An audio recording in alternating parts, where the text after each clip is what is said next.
जिस बाबा बागेश्वर के आगे बड़े बड़े नेता सिर झुकाकर करते हैं प्रणाम, उनसे पंगा लेने की बहुत बड़ी भूल कर बैठे लालू के लाल।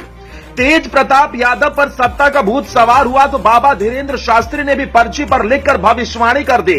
तेजस्वी और नीतीश भी दौड़े दौड़े पहुंचे दरबार, बोले बड़ा भैया नादान माफ कर दीजिए। बाबा की ताकत देखकर हिल गई बिहार की सरकार। तेज प्रताप की गुंडा सेना भी दुबक कर किसी कोने में जा छिपे।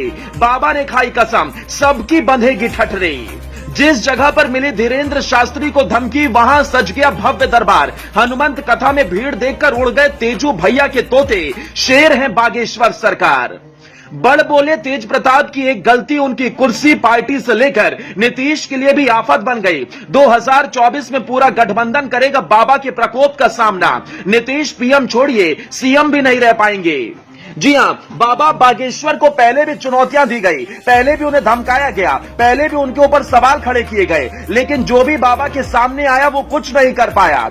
एक बार फिर से जब बाबा बिहार की धरती पर कदम रखने ही वाले थे तो लालू के लाल को घमंड था कि वो अपनी ताकत के दम पर, अपने नौसिखिया लोगों के दम पर बाबा को रोक लेंगे। लेकिन बाबा ने ऐसा धोबी पछाड़ मारा कि लालू का लाल जमीन पर आ गिरा।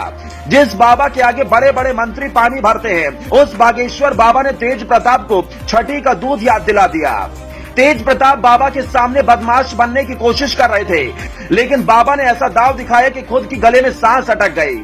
चलिए आपको पूरी कहानी बताते हैं, उसके बाद बताएंगे कि बाबा के दिव्य दरबार का असर 2024 में क्या होने वाला है। दरअसल बागेश्वर धाम के सरकार धीरेन्द्र शास्त्री शनिवार 13 मई को सुबह पटना पहुंचे। पटना पहुंचने पर उनका स्वागत हुआ। बीजेपी के बड़े बड़े नेता फूल माला लेकर पहुंचे थे। केंद्रीय मंत्री गिरिराज सिंह से लेकर पूर्व केंद्रीय मंत्री रविशंकर प्रसाद हो या फिर बीजेपी के सांसद मनोज तिवारी ही क्यों न हो। मनोज तिवारी तो यहां तक कि खुद ड्राइवर सीट पर बैठे थे और बाबा बागेश्वर को नौबतपुर के तरेतपाली मठ प्रांगण में हनुमंत कथा के आयोजन स्थल पर खुद गाड़ी चलाकर ले गए।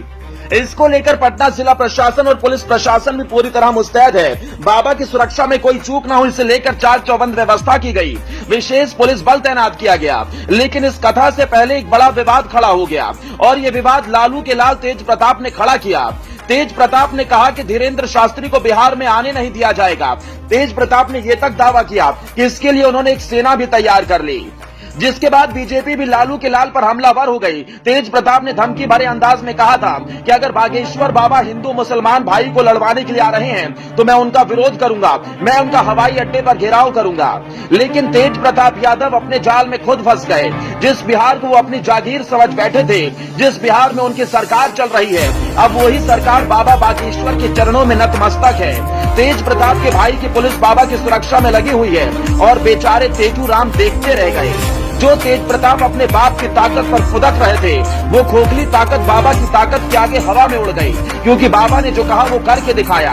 तेज प्रताप की तमाम धमकियों के बाद बाबा अपने वक्त पर बिहार पहुंचे। बिहार की धरती पर बाबा का भव्य स्वागत हुआ और तेज प्रताप अपने रिक्शे वाली सेना को लेकर देखते रह गए। बाबा का ये सिंघम अवतार न केवल तेज प्रताप के लिए घातक होने वाला है, बल्कि उनके भाई तेजस्वी के सपने भी टूटने वाले हैं। बाबा की इस कथा को बिहार चुनाव से जोड़कर देखा जा रहा है। माना जा रहा है कि बाबा की ये कथा साल 2024 में बीजेपी की सियासी जमीन को बिहार में मजबूत बनाने का काम करेगी।